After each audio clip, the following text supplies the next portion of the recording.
Islam ini agama yang mudah dan kita tidak mempersulit.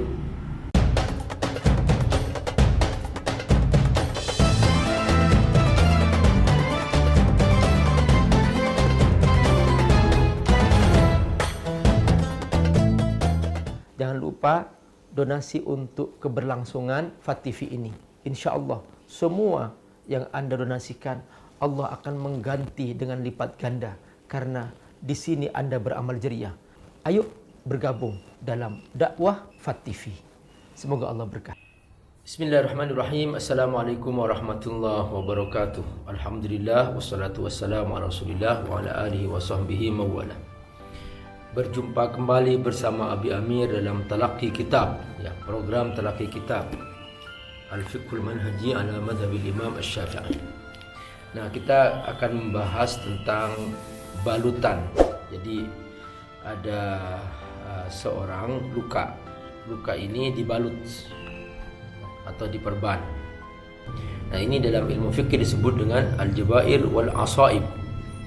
Jadi kalau al-jabair adalah jamak daripada jabirah, yaitu balutan yang dipakai untuk membantu tulang yang patah, disebut dengan gips, biasanya ini keras. Tapi kalau asaib ini biasanya perban, jamak daripada isabah, yaitu balutan yang menutupi luka supaya tidak kena debu. Islam ini agama yang mudah dan kita tidak mempersulit. La yukallifullahu nafsan illa wus'aha. Allah tidak akan membebani seseorang di luar kemampuannya. Maka Allah Subhanahu wa taala, para ulama memberikan solusi. Allah berfirman dalam Al-Qur'an, yuridullahu bikumul yusr wa la yuridu bikumul usr. Allah ingin memberikan kemudahan, bukan untuk mempersulit.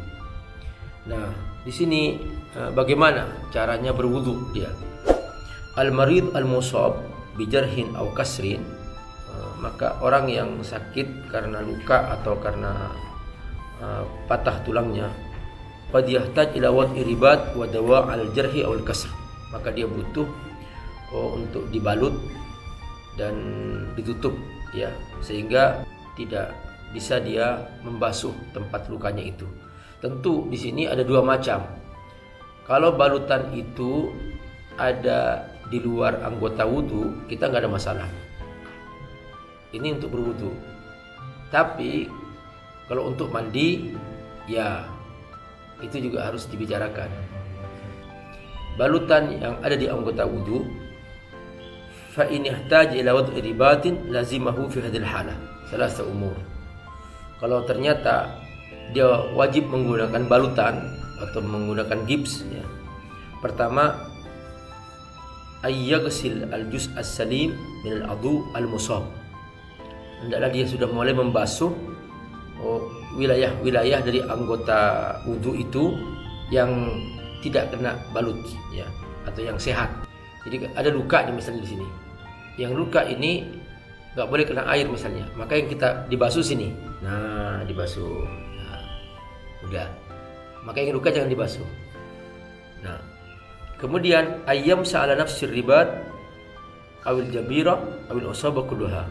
Nah, jika ternyata di sini dibalut, ada perban di sini atau ada semacam perban tertutup di lukanya, maka dia diusap di atasnya.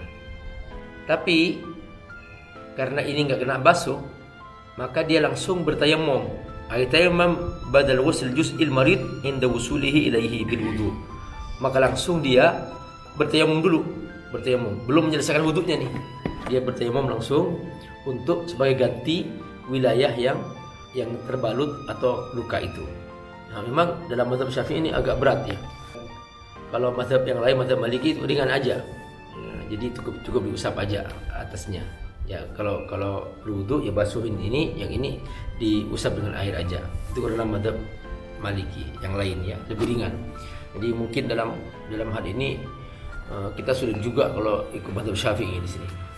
Tentu kan kita kalau ada pendapat yang lebih ringan, kita ambil yang lebih ringan dalam kondisi darurat seperti ini. Ini kan kondisi darurat nih. Nah, dan Nabi jika diberi dua pilihan, karena Rasulullah SAW idza khuyyira baina syai'ain ikhtaru aisrahuma Ini mazhab Nabi. Kalau ada dua pendapat, ada dua pilihan, Nabi milih yang lebih ringan. Nah, ini saya ingin menjelaskan mazhab Syafi'i aja. Memang agak berat mazhab Syafi'i ini. Jadi harus ada tayammumnya dulu itu di saat yang sama. Wa illam yahtaj ila wad'i ribat 'ala al-'udhu al-maksur aw al-majruh wajib 'alayhi yaghsil as-sahih wa yatammam 'an al-jarh idza kana la yastati' wasla mawdi' al-'ana. Illa.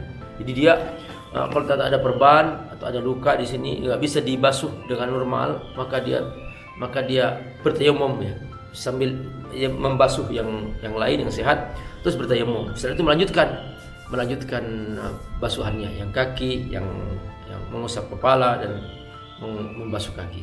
Nah, seperti itu dalam mazhab Syafi'i.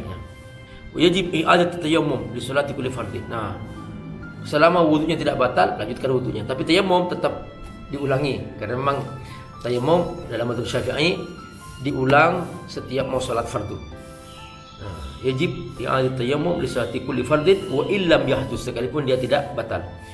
Wala yajib alaihi waslu baqil a'dha illa idza hadatsa. Nah, yang lain sudah enggak perlu dibasuh. Kenapa? Karena dia kan enggak batal wudunya. Gitu. Jadi dia tayammum ini hanya pengganti wilayah yang tidak kena basuh air wudu itu. Rumit ya. Dalam mazhab Syafi'i memang agak rumit. Nah, kemudian apa dalilnya? Dalil disyariatkannya wudu ini. Hadis riwayat Abu Dawud nomor 336 dari Jabir bin Abdullah radhiyallahu an, qala, dia berkata, kharajna fi safar, kami satu hari dalam perjalanan, fa asaba rajulan minna hajarun, maka salah seorang kena batu, fasyajjahu fi ra'sihi, pecah kepalanya, summa talama. Nah, hari itu dia bermimpi junub. Fasalahu ashabahu, dia bertanya, gimana nih saya nih solusinya?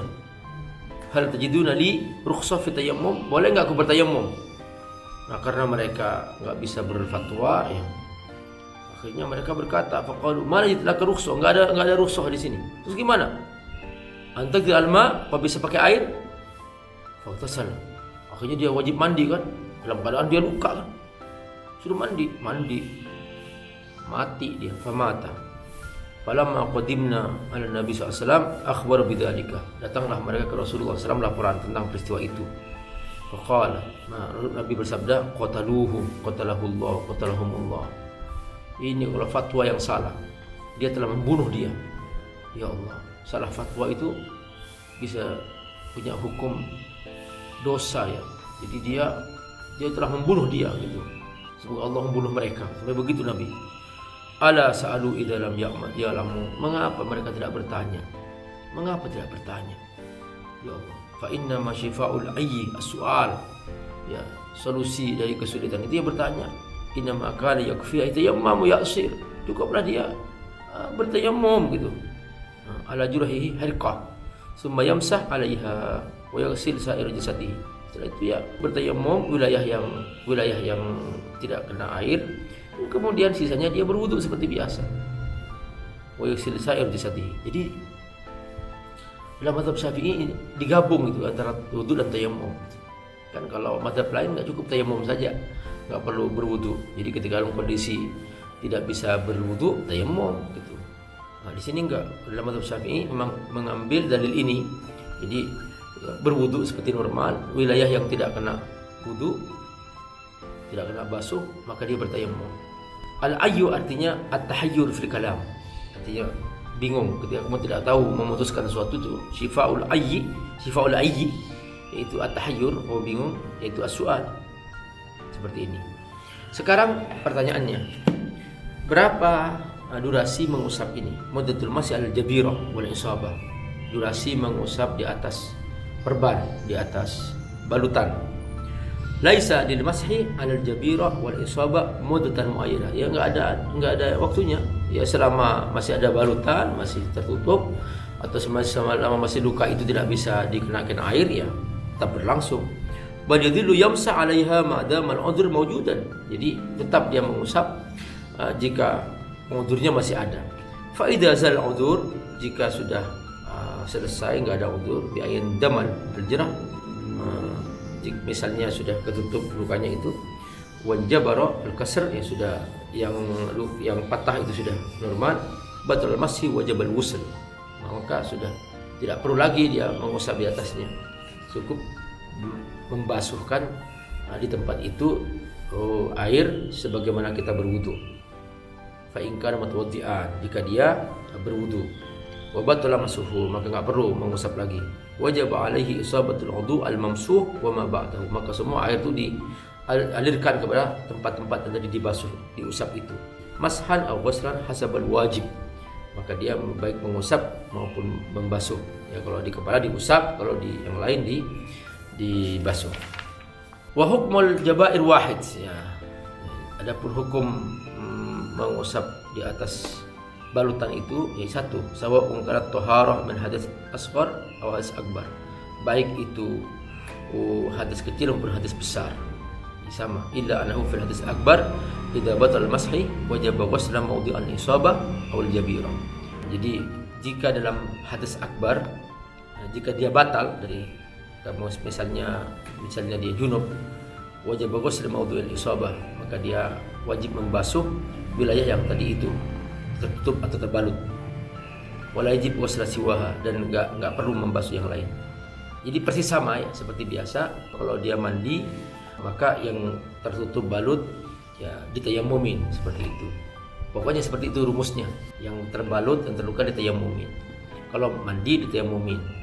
Nah, kalau berwudu juga ditayammumin. Itu kalau ada di tempat wudu. Hanya bedanya ini dalam mazhab Syafi'i, idza yajib ala wadi al-jabira al-qada' fi mawadi'. Nah, ini mazhab Syafi'i gitu.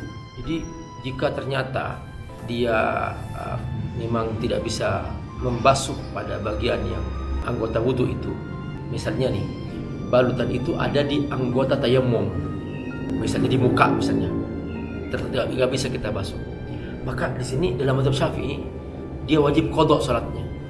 Jadi ketika dia sembuh dia bisa berwudu, dia mengqada salatnya gitu.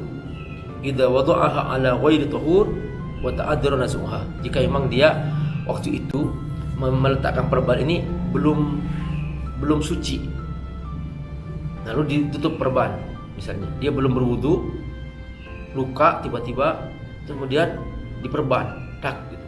Nggak bisa kita membasuh di sini karena luka kan. Nah, maka dia nanti selama dia bertayammum, maka dia wudu seperti biasa dan sholat semampunya. Namun saat itu dia mengqadha salatnya. Itu dalam mazhab Syafi'i. Berat sekali dalam mazhab Syafi'i. Mazhab lain nggak perlu qadha. Nah, yang kedua, awqarat fi a'dha'i tayammum, atau memang dia berada di anggota tayammum. Al-wajhu al-wadain, baik muka maupun tangan, maka dia wajib mengqadha.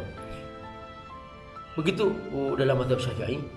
Dan ya kalau saya sih nggak sanggup nih ikut mazhab Syafi'i. Jadi saya milih yang mazhab Maliki aja yang lebih ringan. Jadi saya nggak usah mengqadha lagi dan langsung saja kita ya seperti biasa, karena kan dalilnya la yukallifullahu nafsan illa wus'aha. Apa yang tidak mampu ya Allah akan memaafkan gitu. Yang penting selama kita tidak berniat untuk meremehkannya atau melalaikannya, insyaallah lakukan semaksimal kemampuan kita. Fattaqullaha mastata'tum dalam Al-Qur'an. Kalau itu kemampuan kita sudah maksimal, ya sudah, insyaallah Allah akan mengampuni sisanya. Semoga Allah berkahi. Wassalamualaikum warahmatullahi wabarakatuh.